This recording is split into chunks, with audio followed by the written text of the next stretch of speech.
going to the stars and much further beyond. We're going to be talking about all of the latest in space and deep technologies. And we've brought by far one of the best and the brightest and the greatest experts in this space when it comes to everything I just mentioned and investing in both of those areas.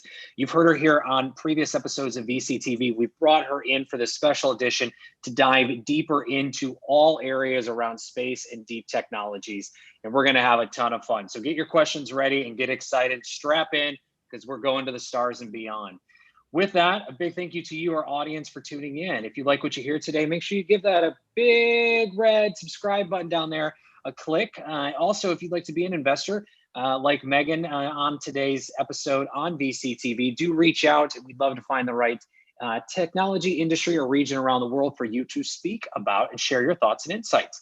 And entrepreneurs, definitely a stage and an opportunity here for you on VCTV as well. Do reach out if you'd like to get the chance to jump up on a virtual stage, pitch us as investors, your product, your service, your company, and what you're building. Not only get real-time feedback, but also build foundational relationships with us as investors interested in your area, and the chance to get exposure to our live audience as well. So do reach out to the LA Token team and or myself, and we'd love to find the right spot for you.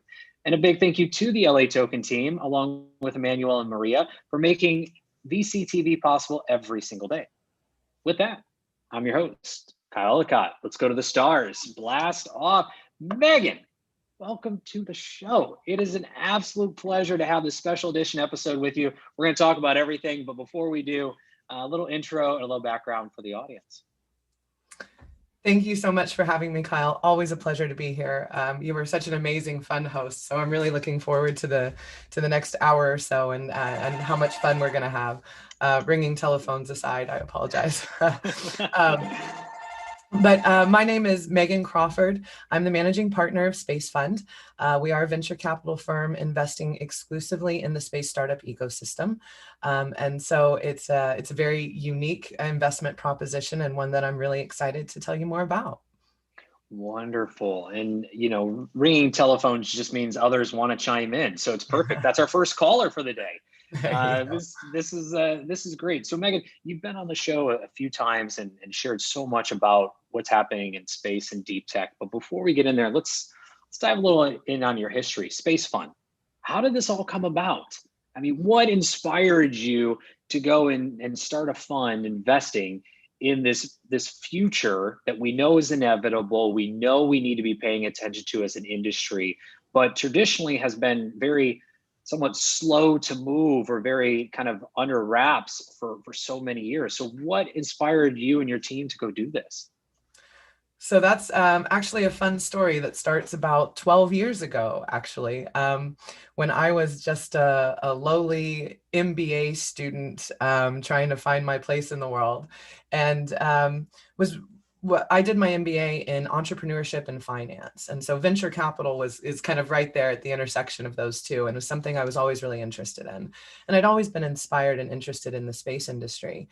And so I had this great idea to start a space venture capital fund way back in 2008. But the economics didn't make sense then. There weren't enough startups to build a good portfolio. And the startups that did exist hadn't been successful yet. There weren't any exits. It just didn't make sense. It wasn't the right time. So this is an idea that's been kind of kicking around in the back of my head for 12 or 13 years now, and just kind of waiting for its time. We are now there where we are at that time, and I can talk about that for ages. But a couple of years ago, my business partner, founder of Space Fund, Rick Tumlinson, and I were both at a company called Deep Space Industries. He was the founder and chairman of the board. I was chief operating officer there, and that company was sold. So one of those exits that we've been looking for, that are so important. The magic. Exactly. And so as Rick and I were kind of looking around thinking about what's the next right thing that we can do for the industry, and he's been a mentor of mine for about a decade. So we talked about this idea of space venture capital before. And I told him, I said, I kind of have this gut instinct that now is the right time, that everything's really coming together for the business case for space venture capital to finally make sense. And Rick said, I feel the same way, but prove it to me, right? Go out and do the research, go out and find the data. And so even right now, if you go to spacefund.com, we have a significant amount of data and research that we've published. And a lot of that came from kind of the first 6 months or a year of us kicking this around and going out to find the data to prove that this really is the right time. And for example, we're tracking now over 50 exits of space startup companies since the year 2000, with an average exit multiple of over 6x.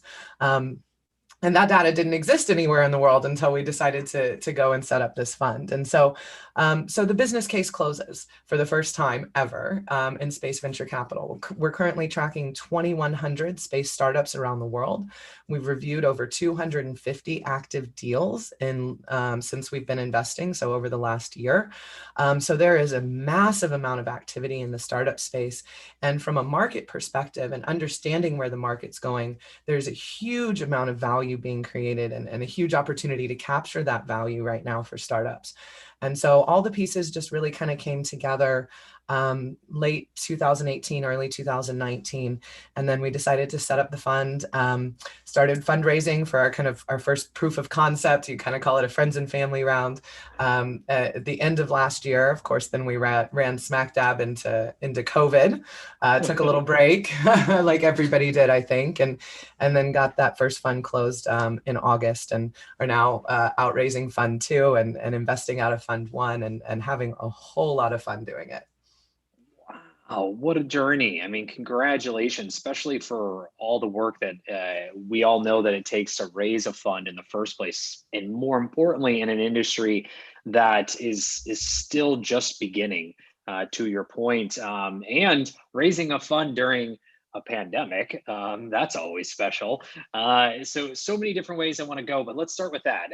In terms of fundraising, I mean, you went through this process. So you had some of it closed, but had to finish it out and went through the summer months to get that fund 1 closed. What was that process like? And again, in an industry that's just beginning, if you could talk to us a little bit about that journey of fundraising for your first fund. Yeah, and that's one of the things that's so unique about the space industry is that from a lot of perspectives, it is just beginning. It's a brand new investment sector. Nobody's been investing in space before, but the reality is the space industry has existed for about 70 years. But it's been these kind of large aerospace prime public companies that have been doing most of that work. And so what you're seeing now is really an entrepreneurial revolution in the space industry, right? Jeff Bezos is famously quoted as having said several years ago, 2 kids in a dorm room can't go out and start a space business. That's not true anymore. In fact, one of our portfolio companies was started by 2 guys in a garage in Silicon Valley, right? And so that paradigm has completely shifted, and that's the paradigm that we're investing in.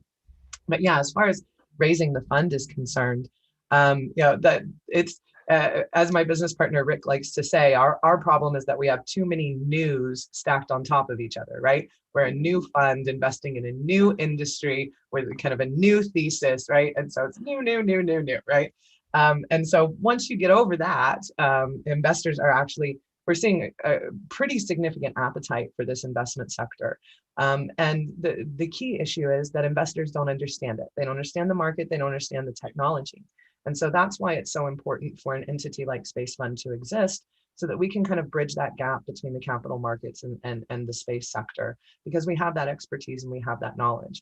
And also for us, it's about drawing more capital into the sector, whether that's capital I manage or not. I don't care. I just want the capital coming in.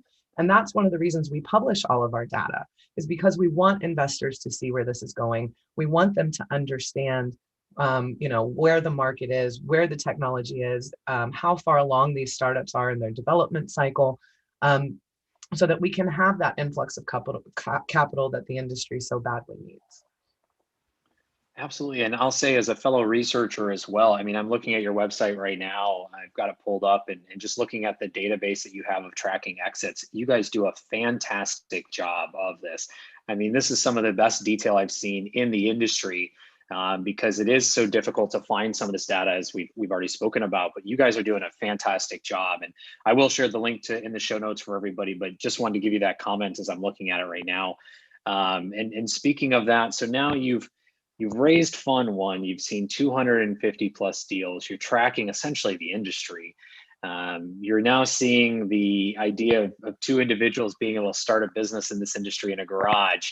Talk to us a little bit about, how you're looking at your investments, your portfolio companies. What gets you excited to start looking at investments in terms of your thesis? And then would love to hear about some of those companies you guys have invested in, showing us where this industry is going. Yeah, that's so much fun. So our thesis really comes down to a couple of sectors of interest. Of course, I can't go into the post NDA details of the thesis, Right. but we can talk publicly about our sectors of interest. And there's really kind of 5 areas that we're looking at. So transportation being the most important one. I like to contextualize a lot of the things that we talk about within the realm of opening a frontier. And if you think about the last time humanity opened a frontier, it was the opening of the American West, right? And so you can equate the reusable rockets that Elon's building to the building of the railroads. And once you have that transportation network, now everything changes, right? And you really have opened that frontier. And so, but in our minds, the time to invest in launch specifically was about 10 years ago. That really has died now. There's no real investment opportunity there. We have about 150 companies competing for what we think are going to be about 6 slots in that industry. So there is, in our mind, going to be a bit of a bloodbath that occurs there. And so we're expecting that to be very interesting to watch over the next couple of years. But beyond that kind of first step, that trip into low Earth orbit, that ride share that you get on a SpaceX rocket, then what happens? Then how do you get to your final orbital destination? How do you get from there to the moon? Once you get to the moon, how are you transported on the surface of the moon, right? And so these extra layers of transportation that come after and are complementary to that ride to low Earth orbit is an area that we're very interested in and investing right now. So the next area of interest is communications, especially beyond Earth orbit communications. We have one of the databases on our website is of all the companies that are going back to the moon. We did that last year on the 50th anniversary of the moon landing. And so there's dozens of companies that are going to the moon, and that's not to mention all of the government agencies that are going to the moon. How are they going to communicate, right? There is no Wi-Fi network on the moon, right? And then how do you We're get all back to 2G. We're all back to 2G on the moon, and text messages take 15 minutes. Exactly. It's lovely. And then also within Earth orbit, right now, most satellites communicate on radio frequency. Well, that's very limited. There's only so much bandwidth. There's only so much data you can send over radio frequency. I mean, think about radio frequency. How long have we as humans been using radio frequency to communicate? Is that really the best we can do with billions of dollars worth of assets in orbit? And so the industry is currently going through a little bit of growing pains as it's switching over to optical communication, laser-based communication. So who are the companies that are leading that from a technical perspective, from a market perspective? Who are the companies who are going to allow backwards compatibility, where you can where your RF satellite can actually communicate via laser without having to put new technology on your satellite that's already in orbit? And so there's a lot of interesting stuff going on in the communications realm.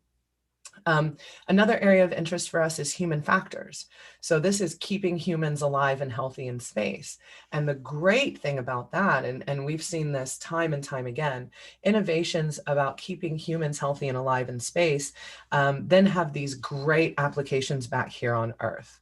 And so everything from osteoporosis, right? Because one of the biggest problems with long duration space flight is bone loss. And so a lot of the technologies and medications that are used to treat astronaut bone loss have direct application to osteoporosis, right? And that's just one example of dozens of how keeping humans alive in space helps us down here on Earth. And I have a portfolio company that we can talk about later that fits right into that bucket. But Another area of interest is supplies. Using the resources of space and eventually working towards a world where we're doing all of our mining and heavy industry off Earth.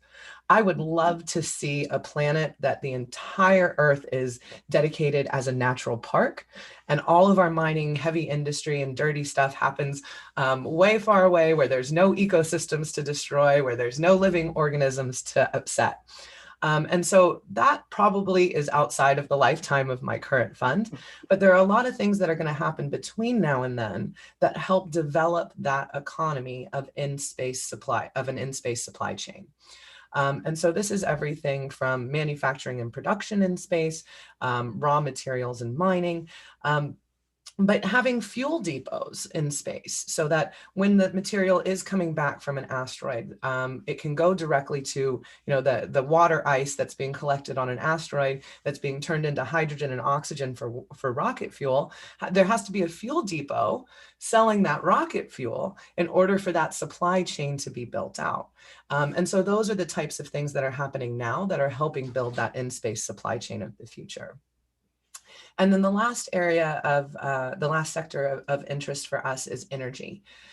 So this is in everything from capture and creation of energy, whether it's better solar panels, whether it's new ways to utilize the heat differential, right? The difference between hot and cold in space, and how do you turn that into energy? And storage and transmission of energy. One thing that's long been promised in this industry is space-based solar power. Imagine having a satellite in orbit that has basically 24/7 access to sunlight that can collect and transmit that energy back down to Earth. And so you have this 24/7 access to endless energy, right? So there's a lot of great stuff happening on the energy side in space as well that could help solve a lot of our energy problems down here on Earth. And so broadly, those are the sectors that we're looking at. We will look at anything that, like I always say, that's above the Kármán line, right? So that's 62 miles, 100 kilometers up is officially where the Earth's atmosphere stops and space begins. So we don't look at drones, we don't look at electric airplanes, but we do look at anything that's above the Kármán line that's helped building that space startup ecosystem. Wow. I mean, just so many questions, so many questions. This is amazing. Megan, as we said in the beginning, there's so much great stuff that you share every time you're here on BCTV. And today is definitely following that thread. So let's maybe jump in real quick on human factors and then supply chain. So in the human factor space, you've mentioned keeping us alive and healthy in space, because as we've talked about here, space is always trying to kill you. And so you have to stay healthy. But on the flip side, you have some companies that you've invested in that are doing work in space, leveraging what the atmosphere or the environment of space is to help create opportunities to bring back down here. So tell me a little bit more about what else you're seeing in human factors in that category, but specifically some of those portfolio companies, if you can share what they're working on, because we'd love to hear about it. Yeah, so one of our portfolio companies that's actually manufacturing in space, either fortunately or unfortunately, is no longer a portfolio company. We actually had our first exit. A company called Made in Space was recently acquired by a private equity firm. And so exciting to have our first exit just a few months into the fund. That's always nice. Congratulations. Thank you very much. But so Made in Space has really pioneered this idea of manufacturing in space and using the unique microgravity environment. And so they put the first 3D printer up on the International Space Station, famously 3D printed a wrench that the astronauts were able to use, and then of course several other tools and things since then. And they also were able to create fiber optic cables that had orders of magnitude better throughput, because when the crystals are formed in space, they line up perfectly because there's no gravity to interrupt that process. And so that kind of idea is being propagated into a whole bunch of other types of things. So one of the things that I'm really interested in that we haven't been able to invest in yet, but are looking for an opportunity to, is the 3D printing of human tissues in space. One of the, 3D printing of human tissues has long been promised and has not yet been delivered. One of several problems. I'm not saying this is going to completely solve 3D printing of human tissues, but one of the significant problems is needing to use some sort of scaffolding to hold the cells in place as it's 3D printed. When you're in space and there is no gravity, when you put a cell somewhere, it stays there. And so there's some very interesting experimentation going on right now that we hope will lead to some great commercial opportunities in the future. But along the lines of the human factors discussion, one of our portfolio companies is a company called Eden Grow Systems. This is a company that was created by an aerospace engineer whose hobby is aquaponics. And he calls himself the real Martian. In fact, that's his YouTube channel if you want to go look him up, if anybody's seen that Matt Damon movie, because he was thinking about how do you keep people alive on Mars? How do you build a really self-sustaining food growth system that doesn't need to be resupplied? Because when you're on Mars, it's 2 years for a resupply mission to get there. And so the aquaponics system that he created is energy positive. It creates more energy than it uses. It's completely closed loop. It provides protein and a wide range of fruits and vegetables, as well as corn and wheat. And it can feed a family of 4 indefinitely. Okay, so when you look around the kind of current terrestrial farm in a box, grow your own food solutions, these things typically are energy hogs. They require a lot of supplies, a lot of chemicals to go in them. You're constantly having to resupply all of the different parts, and it can only grow leafy greens. Well, you can't survive on Mars with nothing but salad. You know what I mean? You need some real substance. You need some root vegetables. You need some potatoes and some carrots, right? And some corn, right? And so this very unique system that he built is solving a lot of problems here on Earth, but it was designed for Mars and just so happens to fit inside of a 7-meter rocket fairing. So whenever Elon's ready to send that first group of people to Mars, we're hoping he'll send one of these with him. But in the meantime, this is a great product to put into your backyard and support your family, not have to deal with the crazy food supply chains we've seen over the last year. Yeah, absolutely. Hint, hint, Elon. We know you're listening, so definitely check out Eden Grow Systems. This is awesome.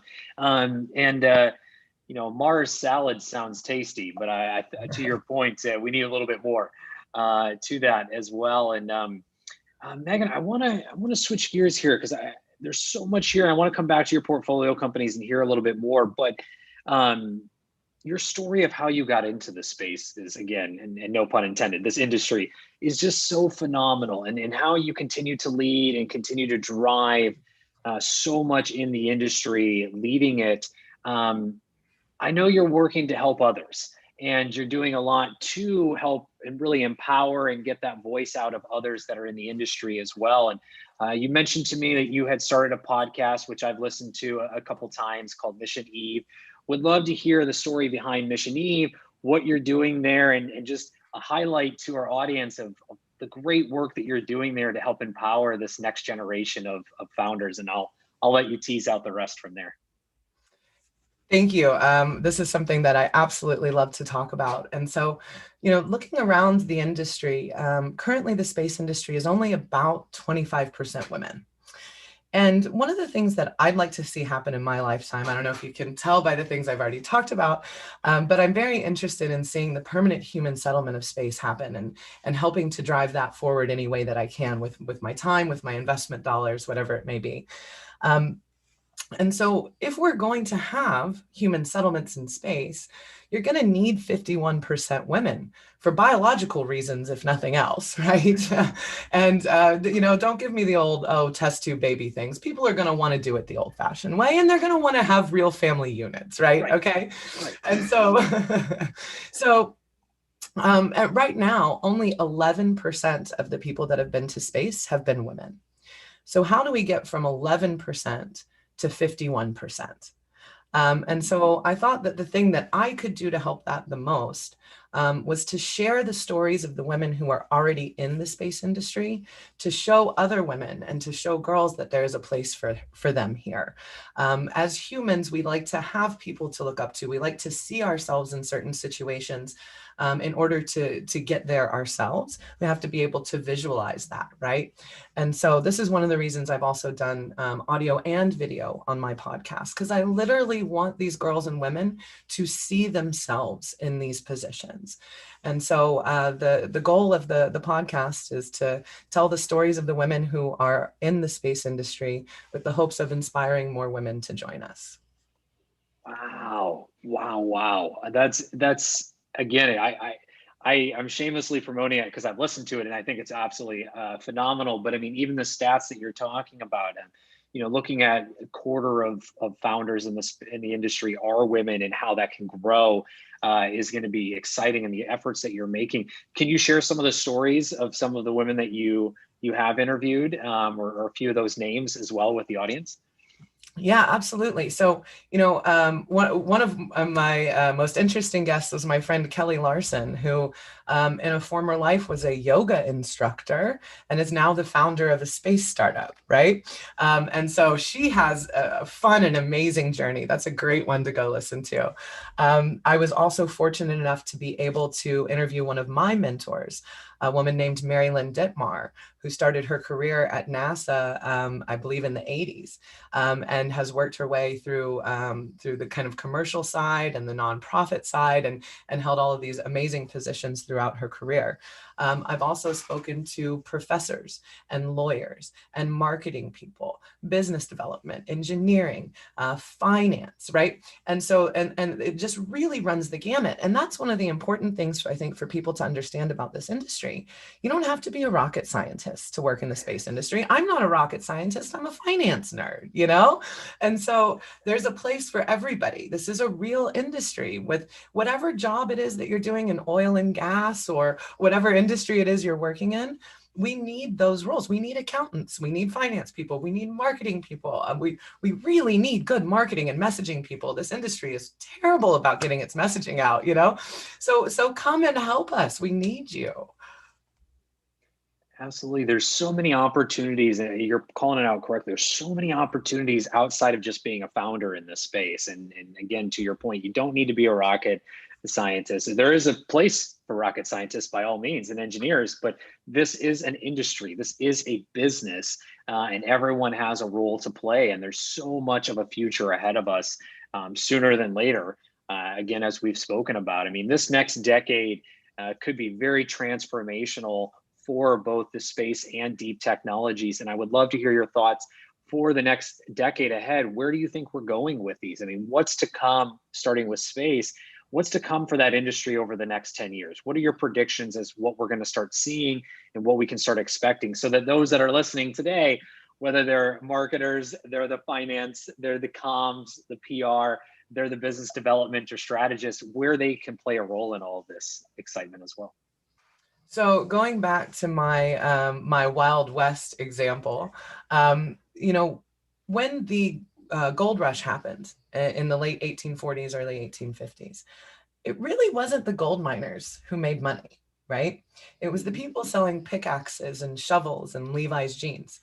And there's a reason 170 years later that Levi's jeans is still a household name. And they got their start selling blue jeans to gold miners, right? And so right now, there's less than 2,000 satellites in orbit. In the next 5 to 7 years, we expect more than 50,000 satellites to launch. So this is a huge shift, okay? And those 50,000 satellites, That's an entirely new customer base. Those are the gold miners. What are the pickaxes and shovels and Levi's jeans that they're all going to need? What are the products and services that every one of those 50,000 or more satellites are going to need? And we refer to this kind of as the constellation craze, right? All these constellations of satellites going up there. They're going to need to be able to communicate, going back to our communication sector of interest. They're going to need new and updated and better technologies. They're going to need to be able to track those satellites and where they are and command and control them. Once you're talking about, you know, a Starlink constellation of 40,000 satellites, there's no way one human can monitor all 40,000 satellites. You need an artificial intelligence, machine learning software solution to do that for you. Those are the sorts of things that have never existed before that are going to have real opportunity for value capture in the next 5 to 7 years. And so that's kind of the immediate opportunity that we see. And then beyond that, as we're moving further out of low Earth orbit, as we're creating what we call a cis-lunar economy, which is an economic system that includes the Earth and the Moon, there's a ton of opportunities there. Some of those are a little bit further out in time, obviously, but as the US government is going back to the moon, as the European Space Agency is going to the moon to create the moon village, China's going to the moon, and it's all being done from a very commercial perspective this time. During the last moon race, space race, it was really driven by the Cold War. It wasn't driven by economics. And we're seeing that change this time. It really is driven by economics. There really is an economic case to go to the moon. For a lot of these companies, there's real value to be captured there. And as my partner, Rick Tumlinson, always says, nobody stays until somebody pays, right? And so we're starting to see that economic development on the moon that we think could, in the future, further out, obviously, than the time frame of the fund, start to see those permanent human settlements on the moon because there is an economic case for that finally. I love it. Nerd out with me for just a minute. I mean, if anything, it'll be entertainment for us. But cislunar, so this economy with the Earth and the Moon and everything in between, what does that look like? What are some of those things that are, well, you know, maybe further out than a decade or the next 5 to 7 years? What are some of those things that are so exciting that we can see the early days of now that people can start getting excited to build in? So one of the things that I mentioned earlier is that Wi-Fi on the moon, right? Or the ability to communicate back and forth between the moon and Earth. You know, there's real opportunity there right now to create a communication system that can help all of these countries and all of these different, you know, lunar landers and rovers and all of these things that are going. They've got to get that data back. And so, you know, solving that problem is a really interesting near-term problem to be solved for us. Also, you know, one of the things we were talking about earlier was transportation. We're really good at getting to low Earth orbit, but how do you get from LEO to the moon? How do you get from the Gateway, which is the orbiting space station that NASA's putting up? How do you get from the Gateway down to the moon? Once you're on the moon, how do you get around on the moon, right? And so there's a lot of commercial opportunities there on the transportation side. And then eventually, really where the economic case comes from on the moon is mining. There are a lot of resources on the moon, whether this is water ice. Again, water ice is very easy to turn into hydrogen and oxygen, which is rocket fuel. Also, humans need to breathe and drink and all of that stuff. So water ice is very, very valuable, especially that far from home. And then eventually other minerals. You know, there's been lots of asteroid impacts on the moon that have left pockets of very valuable minerals kind of all over the place. You hear a lot about helium-3 as one of these potential things to mine that could have a lot of value.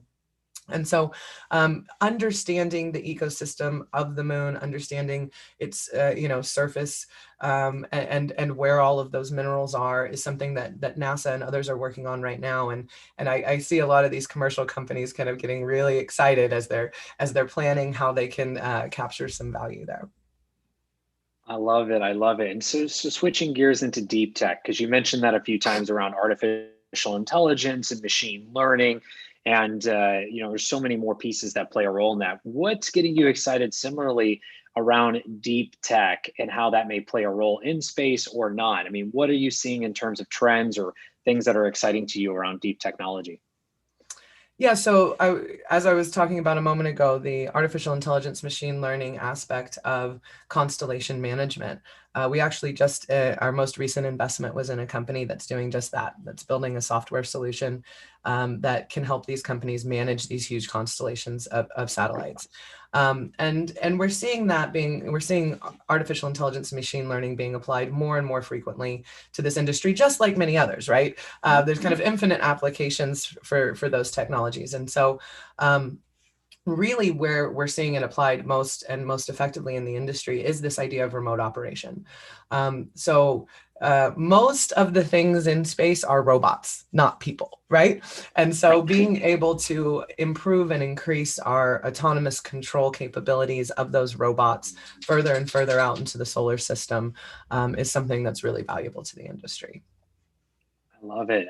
Megan, well, we're coming up to time, but I also want to give you an opportunity. What haven't we talked about that you want to go further in depth in? I mean, we've covered so much today, and there's so many things that you're working on, and from, you know, opening this new frontier with Space Fund and working with the companies that you're empowering so many great women founders out there and inspiring this next generation with Mission Eve, the podcast, and you're continuing to track this entire industry. If you could have 1 or 2 minutes of just what else you want to share, throw it out there. Let us know what you're working on, what else we should be paying attention to as we're looking at this industry. And then we'll get to 1 or 2 more questions before we wrap. Perfect. So I'm going to take this opportunity to do shameless plugs for my portfolio Absolutely. companies. Boom, boom, boom. Yeah, and talk a little bit about why these areas are so interesting. So I mentioned the switch to optical communications. We recently invested in a company called Skyloom that's doing just that, building the optical communications infrastructure. I mentioned this AI machine learning, constellation management. That's a company called Cognitive Space. I mentioned the importance of fuel depots.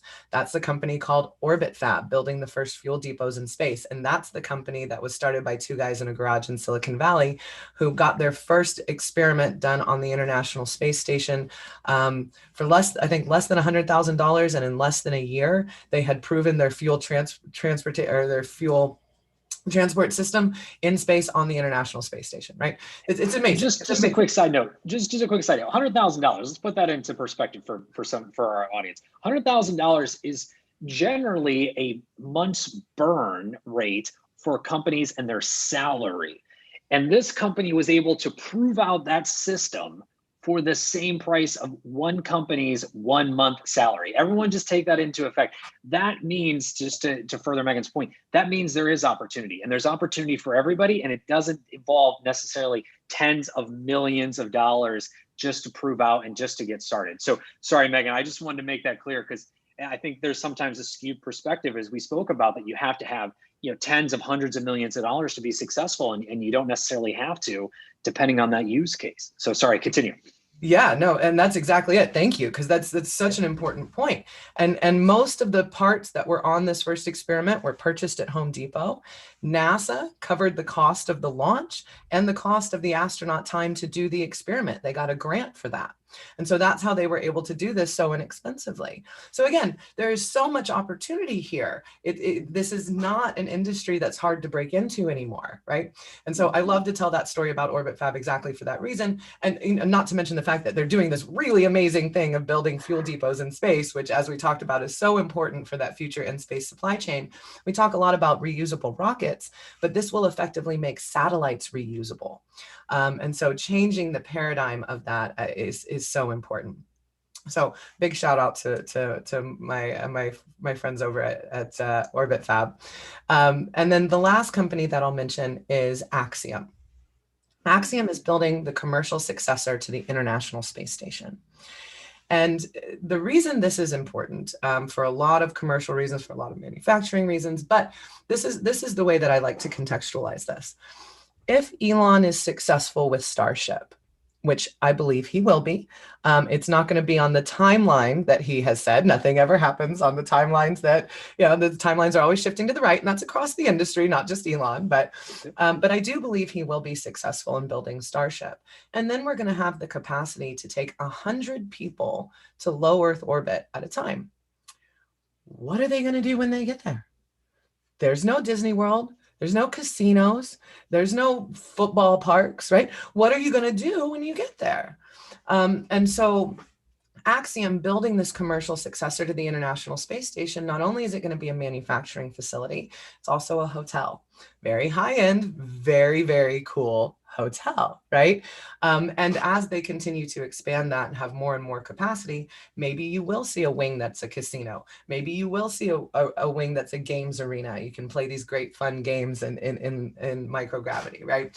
And so watching that develop and build out, I think, is something that a lot of people don't think about, whether it's kind of this real estate or entertainment factor in space. There's a lot of opportunity there, and Axiom is really leading the charge there. So we're very proud to be in that company as well. Wow, Megan, I just got to say, I mean, right now I am charged up and want to go build something in space. You have inspired me, and I'm sure inspired our entire audience.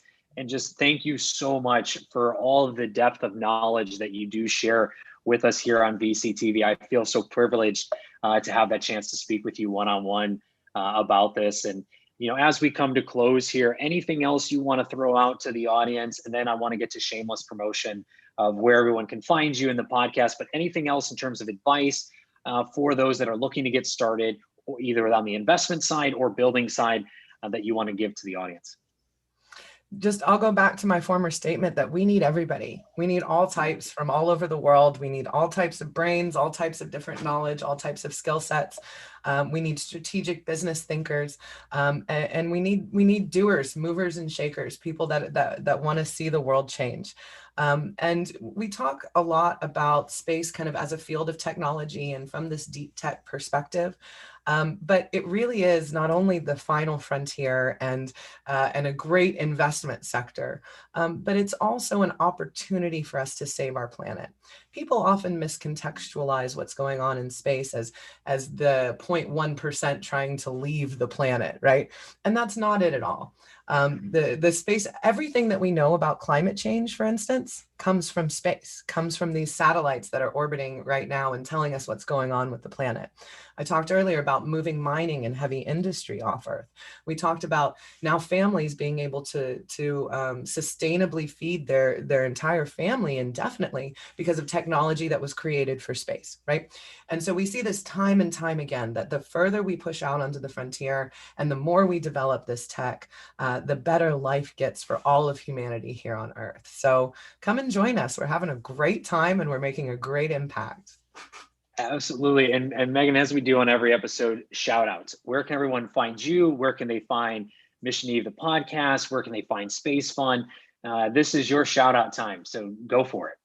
Great. Yes. Just give us a search for Mission Eve on whichever podcasting platform you use. We're on just about all of them. We're on Spotify, YouTube, Libsyn, Apple. So just give us a search for Mission Eve and it should come up right away. For me, you can find me on Twitter at Megan M. Crawford. That's MEAGAN. My mother made it difficult, but Megan M. Crawford on Twitter. You can also, of course, find me on LinkedIn and spacefund.com for all that great data that we were talking about, and more information about the fund itself, our portfolio, and kind of all the information you could ever want about the space industry, I hope, as we continue to build out our databases and continue to upload more information. You can kind of check back frequently there.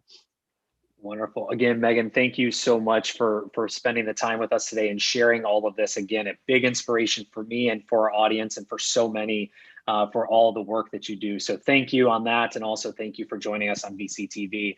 And with that, a big thank you to our audience today. If you like what you heard, make sure you click subscribe, give us a thumbs up, do reach out. If you'd like to be on a show like today, like Megan, to share your thoughts and insights as an investor on different technologies, industries, and regions around the world, or as an entrepreneur to get the chance to pitch us as investors interested in your particular area to hear more about your company, product, and service along with our live audience. And a big thank you to Emmanuel, Maria, and the entire LATOKEN team for making VCTV possible every single day. With that, definitely check out everything Megan mentioned. Check out Space Fund, check out Mission Eve, and all of those links she mentioned. I'll drop some of the notes in, or some of the links in our show notes later today. And also check out Megan online as we're both available 24/7, 365 as well. I'm your host, Kyle Ellicott. You can find me everywhere at Kyle Ellicott. Again, thank you, Megan. Thank you, audience. And we'll be back here later with more VCTV. Take care, everybody.